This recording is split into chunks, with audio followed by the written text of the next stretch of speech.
Ever wondered how the human mind can become a tool for manipulation? Welcome to an intriguing journey into the depths of dark psychology. This fascinating field of study explores the covert and, at times, sinister strategies some individuals employ to bend others to their will. But it's not all doom and gloom. Surprisingly, these tactics aren't always used with malicious intent. Sometimes, they're employed for the greater good, to guide decisions and sway opinions in a positive direction. The purpose of this exploration is not to arm you with manipulative tools, but rather to shine a light on these dark corners, to educate and create awareness. Knowledge is power, and understanding these tactics can equip you to recognize and counteract manipulation when it comes your way. So, are you ready to delve into the shadowy realm of the human psyche? Dive in as we uncover the top 10 dark psychological tactics used for manipulation. Starting us off at number 10, it's gaslighting. This is a form of psychological manipulation where the manipulator seeks to sow seeds of doubt in a targeted individual or in members of a targeted group, making them question their own memory, perception, and sanity. The term originates from the 1938 play Gaslight, where a husband manipulates his wife into believing she's losing her mind. Picture this scenario.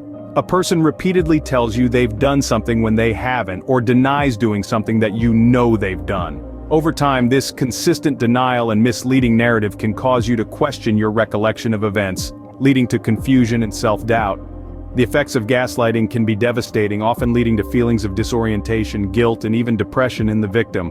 It's a subtle form of manipulation, but make no mistake, it's incredibly damaging. Gaslighting, a subtle but dangerous form of manipulation. At number 9, we have fear-mongering. This dark psychological method is the use of fear to influence the actions and opinions of others. It's like a puppeteer pulling on the strings of human emotion, manipulating people into making decisions they might not otherwise consider. Let's take a look at how it's used in politics. Politicians often resort to fear-mongering to sway voters, emphasizing potential threats or dangers if their opponent is elected. It's a powerful tool because fear is a primal instinct that can override rational thought. Now let's shift gears to marketing. Ever seen those ads that make you worry about a problem you never knew you had? That's fear-mongering at work. By creating a sense of fear or urgency, marketers can drive consumers to purchase products or services as a solution. In essence, fear-mongering exploits our natural instinct to avoid danger, making it a potent weapon in the arsenal of manipulation. Fear-mongering, an age-old tactic to control the masses. The halo effect takes the 8th spot. This fascinating psychological phenomenon is all about how our perception of someone can be influenced by a single positive trait. Imagine you're at a party and you meet someone who's strikingly attractive. You might find yourself assuming they're also kind, intelligent, or fun-loving. Why? Because your brain has been tricked by their good looks to believe they possess other positive qualities. This isn't confined to social settings either. In job interviews, a candidate with a confident handshake might be perceived as more competent, regardless of their actual skills. It's a classic case of judging a book by its cover. Interestingly, the halo effect can also work in reverse, where a single negative trait can taint our perception of someone's overall character. It's a stark reminder that our brains are wired to make quick judgments, which aren't always accurate. The halo effect, proving that first impressions really do count. Coming in at number 7 is the door-in-the-face technique. This is a cunning persuasion strategy often used in sales and negotiations. Here's how it works. Someone makes a large, often unreasonable request, knowing it will probably be rejected.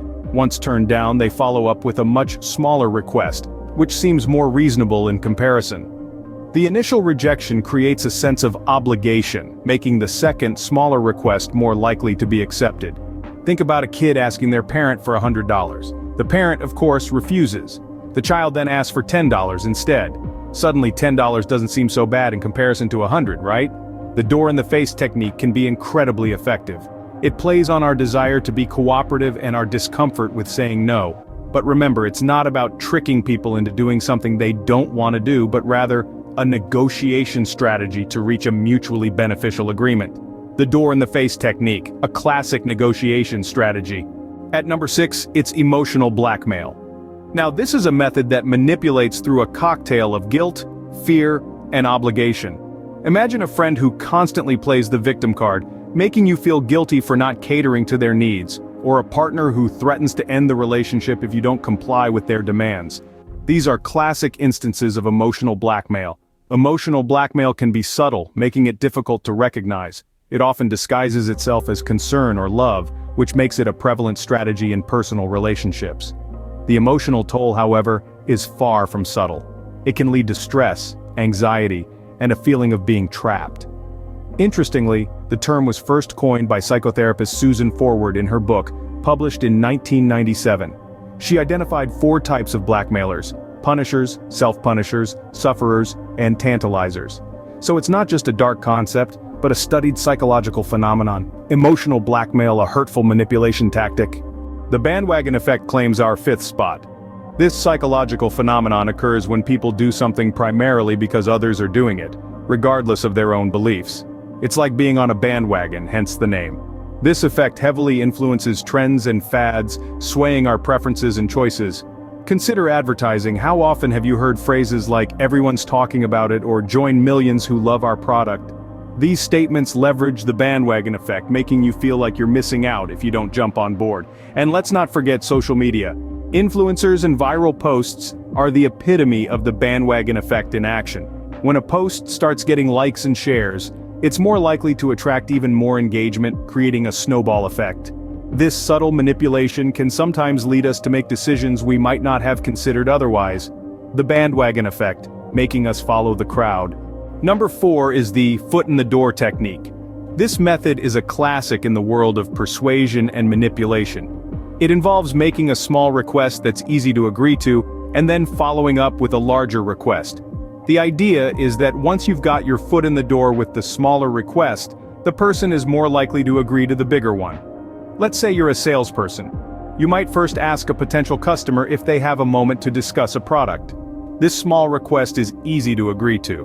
Once they've said yes, you've got your foot in the door, and you can follow up with your larger request, asking them to buy your product. This technique is widely used in marketing and sales because it's surprisingly effective. It's all about creating a sense of obligation and consistency. Once someone has agreed to a small request, they are more likely to agree to a larger one. The foot-in-the-door technique, a subtle way to gain compliance. Coming in at number 3, we have love bombing. Love bombing is a psychological tactic where an individual is showered with excessive affection, compliments, and flattery. The goal? To disarm, control, and manipulate. Imagine this. You meet someone and they instantly treat you like you're the center of their universe. They're showering you with gifts, compliments, and promises of an ideal future together. Sounds too good to be true, right? That's because it often is. This is a classic example of love bombing. This method is not limited to romantic relationships. It's also frequently used in cults, where new members are initially treated with overwhelming affection and acceptance to make them feel special and valued. The emotional effects can be devastating, leading to dependency and loss of self-esteem. But remember, genuine love is respectful, patient, and kind. It doesn't rush or manipulate. So, always be cautious when you're wrapped up in a whirlwind romance or an overly welcoming group. Love bombing, a manipulative shower of affection. At number 2, it's the bait and switch. This technique is quite devious and is commonly used in sales and advertising. Here's how it works. Imagine you're being enticed by an irresistible offer, a high-quality product at an unbelievable price. But when you're ready to make the purchase, the deal suddenly changes. The high-quality product is no longer available, and you're offered an inferior substitute at the same price. This method takes advantage of our initial excitement, turning it into a commitment before pulling the rug from under us.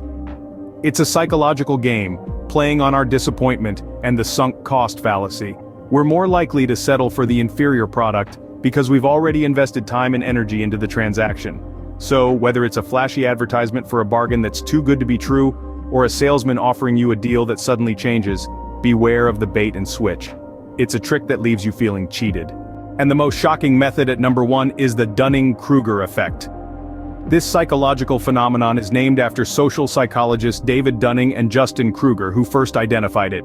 It's the intriguing situation where individuals with low ability at a task overestimate their ability. It's a form of cognitive bias, where people believe they're smarter and more capable than they actually are.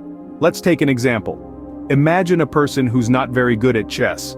However, they believe they're a grandmaster, and they challenge everyone to a game, confident they'll win. This overconfidence can be manipulative, as it can convince others of their supposed prowess. leading them to make decisions based on this false perception. But it's not just in chess.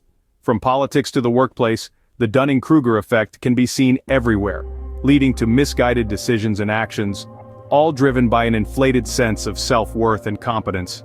The Dunning-Kruger effect, where ignorance isn't just bliss, it's dangerously persuasive. So there you have it, the top 10 dark psychological tactics used for manipulation.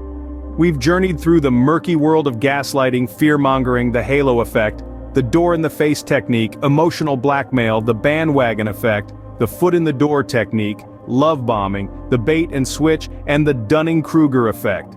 Each of these methods serves as a potent reminder of the intricate ways in which human minds can be manipulated. But let's not forget, understanding these tactics is not about exploiting others, but about protecting yourself. It's about recognizing when these methods are being used against you, and being able to navigate through them without losing your sense of self. This knowledge is a tool, a shield against manipulation. So, as we bid adieu to this exploration of dark psychology, we urge you to wield this tool with responsibility and respect for the autonomy of others. Remember, knowledge is power, use it wisely.